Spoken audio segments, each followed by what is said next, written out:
Assalamualaikum warahmatullahi wabarakatuh. Jumpa kembali dengan saya, Andrian Kristanto, calon guru penggerak angkatan ke-10.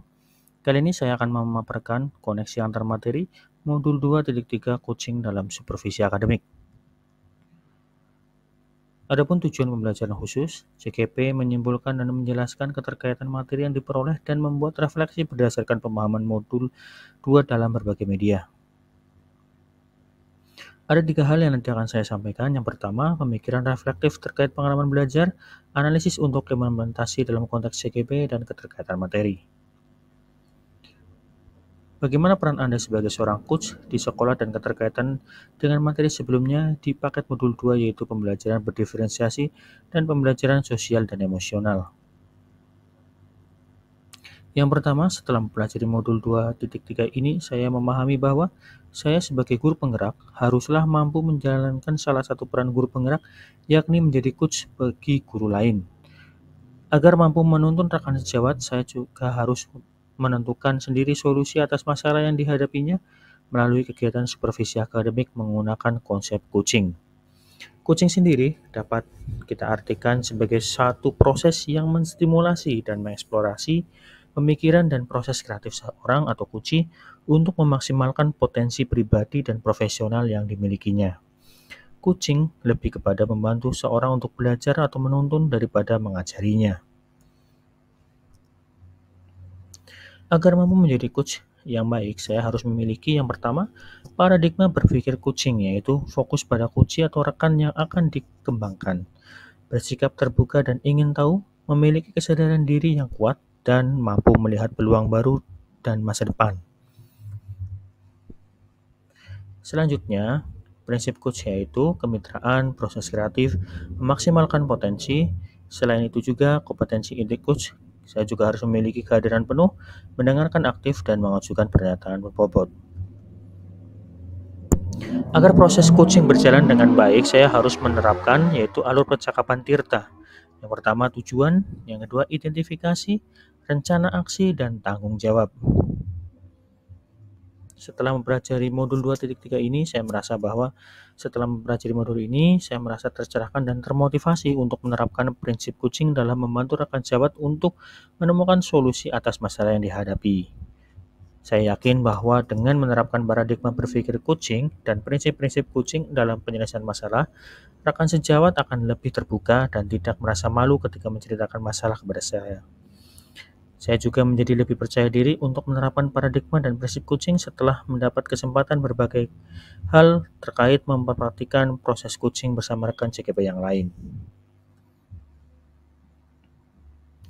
Yang sudah baik dalam diri saya terkait modul ini adalah yang pertama, yang sudah berkembang dengan baik dalam diri saya setelah mempelajari modul ini, saya lebih memahami apa itu coaching dan penerapan dalam dunia pendidikan.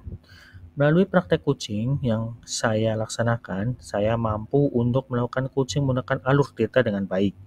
Saya juga mampu untuk menerapkan paradigma berpikir dan prinsip coaching dengan baik, serta telah mampu menguasai kompetensi inti coaching dengan baik.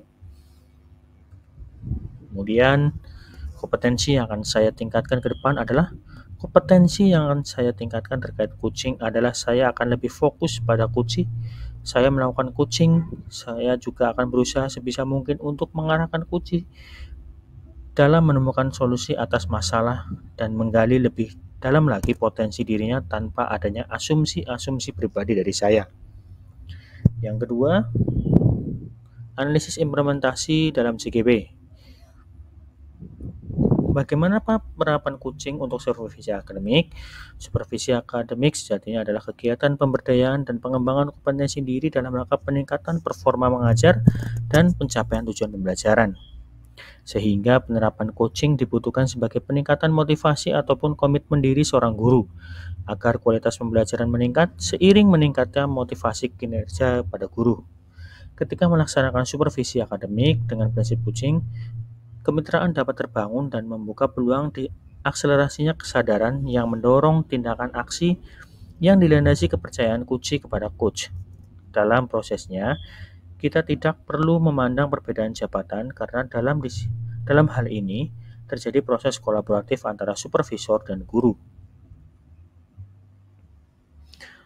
Apa tantangan implementasi coaching di sekolah? Fakta di lapangan, kegiatan supervisi akademik diasumsikan sebagai suatu kegiatan observasi atau penilaian terhadap kinerja guru, sehingga kegiatan supervisi ini hanya menjadi kegiatan mencari kekurangan guru dan guru merasa terbebani ketika disupervisi. Kemudian, bagaimana alternatif pemecahan masalahnya? Untuk mengatasi masalah tersebut, saya dapat melakukan supervisi tentang apa sebenarnya supervisi akademik menggunakan konsep coach itu beserta contoh penerapan nyatanya. Kemudian membangun komunikasi dan koordinasi dengan baik dengan rekan sejawat sehingga ketika menghadapi masalah tidak segan untuk meminta disupervisi. Selanjutnya yang ketiga, keterkaitan coaching dengan materi sebelumnya di paket modul 2 yaitu pembelajaran berdiferensiasi dan pembelajaran sosial emosional. Keterkaitan pembelajaran berdiferensiasi dengan coaching dalam proses supervisi akademik, masalah yang muncul sudah tentu masalah tentang pembelajaran dan dunia pendidikan. Pembelajaran berdiferensiasi dapat dijadikan sebagai salah satu patokan penggalian informasi ataupun identifikasi dari masalah yang ada. Juga dapat kita jadikan sebagai salah satu alternatif pemecahan masalah yang timbul, sehingga kita tidak menuntun kunci kita untuk menentukan solusi permasalahannya melalui pembelajaran berdiferensiasi. Keterkaitan pembelajaran sosial emosional dengan kucing.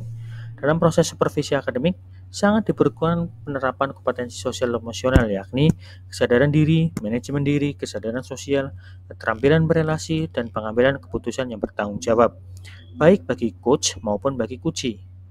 Coach perlu memahami dan menumbuhkan kompetensi sosial emosional agar mampu mengendalikan dirinya dan menuntun kuci untuk menemukan solusi masalahnya. Coach juga perlu menerapkan teknik stop guna menghadirkan mindfulness saat proses coaching, sehingga ia akan fokus pada masalah coachingnya. Dan coach juga akan lebih fokus pada proses identifikasi, sehingga dapat ditemukan solusi sesuai atas masalah yang dihadapi. Demikian yang bisa saya sampaikan. Terima kasih, semoga bermanfaat. Assalamualaikum warahmatullahi wabarakatuh.